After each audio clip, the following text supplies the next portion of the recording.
What is up, guys? So I just got back from CJI 2 earlier this week. I was fortunate enough to go out there to Vegas and check out the event. I went last year. I went to ADCC, split our time between ADCC and the CJI, and we had a blast. So, you know, I had to go back. The event was incredible last year. I had big expectations this yeir. Jiu-Jitsu Con and Master Worlds was going on as well that weekend. So a bunch of jiu-jitsu people everywhere.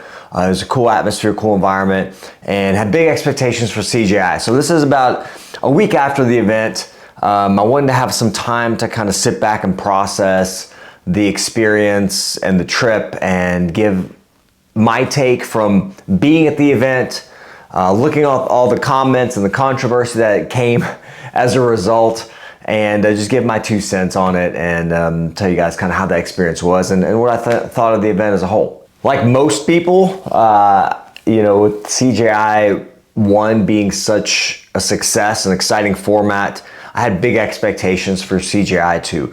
Now again, Craig and his team having way more time to kind of plan ahead and get things in order. We have big expectations, and you have this team quintet format, so you have a lot of phenomenal athletes. There's a lot of unpredictability with, you know, you have the 66 kilogram guys can go against the over 99 kilo. You don't know who's going to go against who. Strategy is going to come into play. All kinds of crazy matchups. So lots to anticipate and lots of really exciting matches up ahead. So I want to say, first of all, the venue was great. The setup was awesome. The Thomas & Mack Center, I think, is a perfect sized arena. The way they had the pit set up, and we had great seats, man. We ended up going, I went with my coach Chewy and my strength conditioning coach Eli, and we had awesome seats. So like, we were right there. We were able to enjoy the action. The venue was awesome. The setup was great. They just did a great job with the environment and setting up kind of the feel of the CJI. So once we got settled in our seats, watched a couple matches, started noticing a trend. There wasn't a ton of action initially, and I wasn't sure if it was like the feeling out process of the practitioners or kind of what was going on, but you saw a lot of this kind of camping position where the person on top is in kind of the split leg position, kind of grip fighting, and person on bottom is kind of defending. They're doing some De La Hiva type positions, but really defending and hand fighting, and not a lot of risk going on the first couple matches for sure. I feel like, you know, the top player was doing just enough to kind of look like they're passing, but not taking a lot of risk and look like they're getting ready, you know, to kind of make a move, but they didn't quite make a move. So it would go to decision. If it goes to decision, both athletes are eliminated. The next 2 come up. However, if there's a draw in the quintet format, there's a draw between the teams, they go to the judges' scorecards. And so I would feel like the person on top, if they're kind of camping in that position, they're still doing a little bit more. They're kind of attacking. The person on bottom's kind of defending. So they would do just enough to kind of win the decision. So I think that set up a little bit of a strategy going forward. I think because there really wasn't a clear winner or loser, like both athletes were eliminated, you could have a draw essentially, right? And so I think that made the athletes kind of go in a certain way, approach the matches a certain way.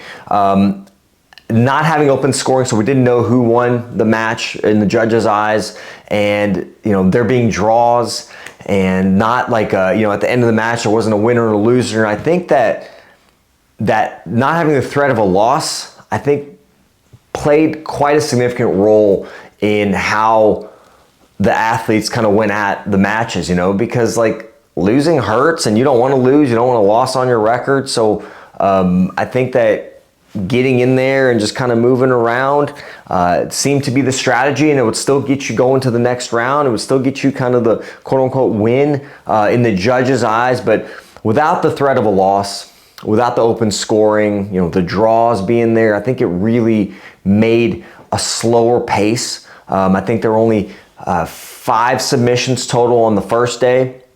And then Craig, you know, as most of you heard, did a $50,000 submission bonus in the second day, and there were the same amount of submissions on the second day, 4 of which in the quintet. 1 submission was in the women's bracket, and then again the same thing. You had the same thing, 4 submissions the second day, even with the incentive of the $50K. And then the women also had in the finals, Helena Cravar had a great performance, ended up winning. Were I think like straight ankle lock. She had a phenomenal performance. And the women, going back to it, I don't want to get off track, but like the women had a 4-person tournament for $100,000, which is incredible. I don't know if anybody's ever paid a women's jiu-jitsu tournament that much to the winner. And you saw they had that old format, the 3 5-minute rounds, and then the open scoring and the 10-point must system, and like that was incredible. Sarah Galval on the first day had an incredible match. It was like probably the most exciting match of the first day, and she brought it, and you saw glimpses of what CJI was, what got people really excited about the Craig Jones Invitational. And you saw that format, you're like, oh, that's it. That was it. And this quintet format just kind of was a little bit lackluster, didn't quite have that same energy and the get after itness, I guess that's a word. Like so you saw how the rule sets in the women's tournament versus the quintet men's tournament kind of played a role in how active the players were, in trying to win the matches. So with this quintet tournament, you have a 66 kilogram guy can go against an over 99 kilo, and I don't think when you have a fresh 99 or over 99 kilo, a really big opponent versus a smaller one, usually the bigger opponent's going to win. But that did make for some fun matchups when the bigger opponent had won their previous match and they went against a smaller guy.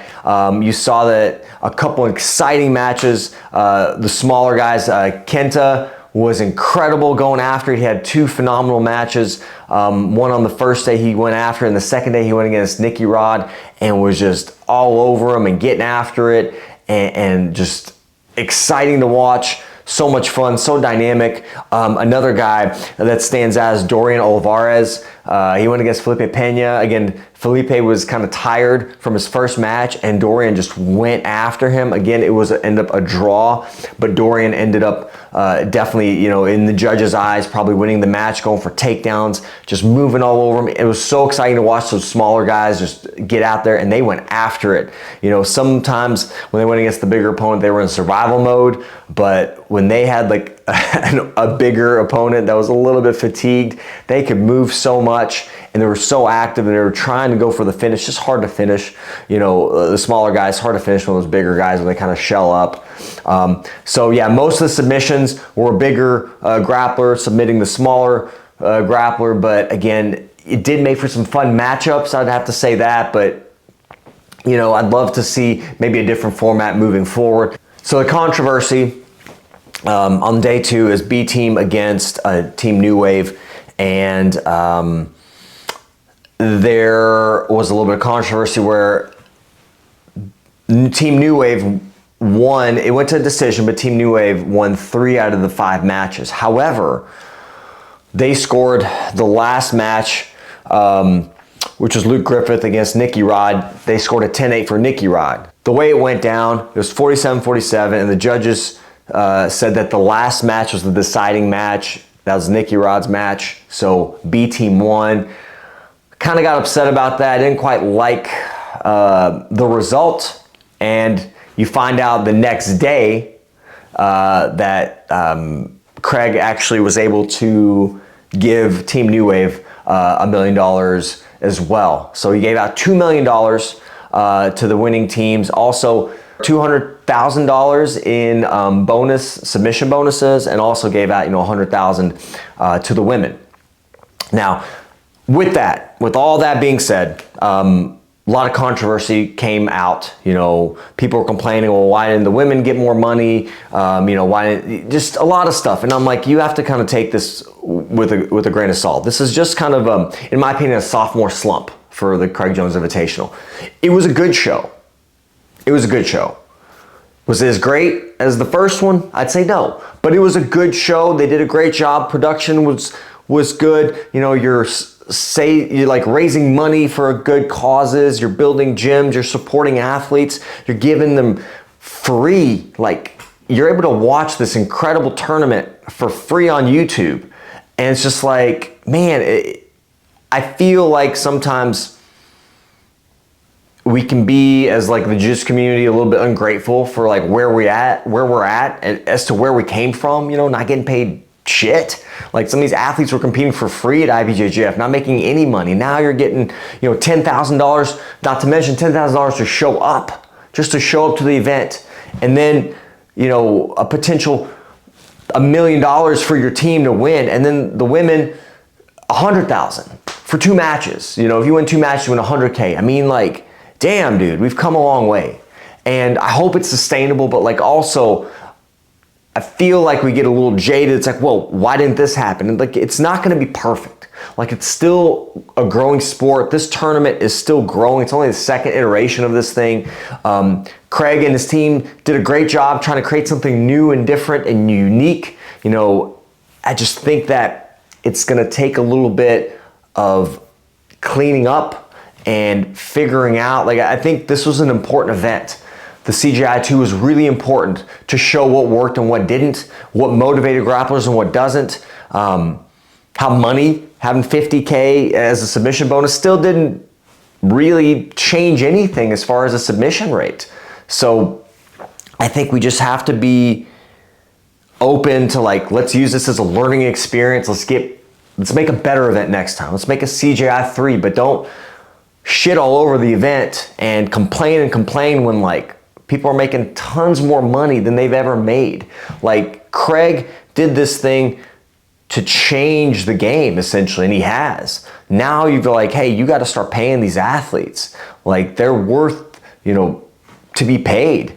And we got to kind of take this thing in and like look at the event as a whole. Like, hey, overall, a great success. Millions of views on YouTube, right? For a jiu-jitsu event, that's insane. So I think that we have to kind of keep things in perspective, see where we were and where we have gotten. And like CJI 3 could explode.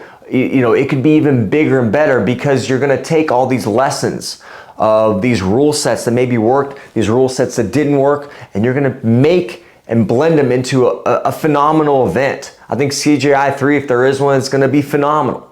You know, some rule changes, I think, don't have draws, have a winner and a loser. I think you can do more of a duels format where like maybe you do have teams, but the same weight class goes against the same weight class. You know, the 99 goes against 99, 88 against 80, so on and so forth, right? Having a set winner and loser is going to motivate people. We're going to have open scoring. That's going to motivate people to see, hey, I'm down on points or I'm losing this match. I got to get the hell after it. I think just, you know, overall, it was a good event. It wasn't as good as CJI 1. Of course it wasn't. It was a lot slower, some of the matches. But there was a lot of breakout stars. Another breakout star. I know I'm all over the place, but I'm kind of excited about it. It was just a lot of fun. Giancarlo Bodoni was awesome. Went after it, was going after it the whole time. You know, we had some of the controversy with the tapping. Did he tap? Did he not tap? Up to you. I don't think Giancarlo tapped, but that's my opinion. I was there and I watched it and I rewatched it.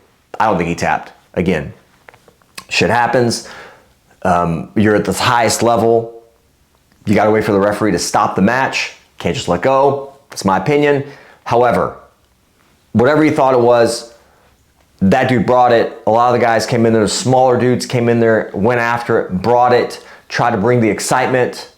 So I think we just have to take the event as a whole, and it was a success. One of my favorite things, I think one of the best kind of hype men, I think on the mic guys is Chael Sonnen. His performance was interesting. He got buggy choked twice. But you know, it happens. Chael probably, I don't know when last time he grappled or did a submission only event, but Chael was so much fun. He got in there on the mic and hyped everybody up. It was a lot of fun to see him just go out there and get after it. And Craig kind of did his thing and you know, got a couple of buggy chokes and then just got out of there. I don't know, like overall, I think it was a really successful event and is kind of that sophomore slump. But I think that if they make another event, it's going to be significantly better. And being there, watching it live, it was awesome. Watching these athletes at the highest level in jiu-jitsu, just getting after it, it was super cool. Craig and his team did a great job, putting this thing together, paying the athletes a ton of money. It wasn't, obviously there's criticisms, there's always going to be criticisms, but it was a good, solid event. Could it be better? Sure. Will it be better if they make a CJI 3? I'm positive it will be better. They're going to learn from this experience. They're going to make it way better. Maybe they'll go to the old format that they had, the tournament format, 3 5-minute rounds, and then 5 minutes for the championship. But we'll see. Whatever they decide to do, I think I encourage you guys to support jiu-jitsu, to go to these events. It helps the athletes get paid. Support jiu-jitsu is the thing, and it's a fun time, man. It's a fun time to be around so many people that are into grappling, and so those are my thoughts on the CJI 2, and hopefully you guys enjoyed watching the event. If you have any comments on my thoughts or on the event itself, let me know down there in the comments below. I appreciate you guys checking out the video. Talk to y'all next time.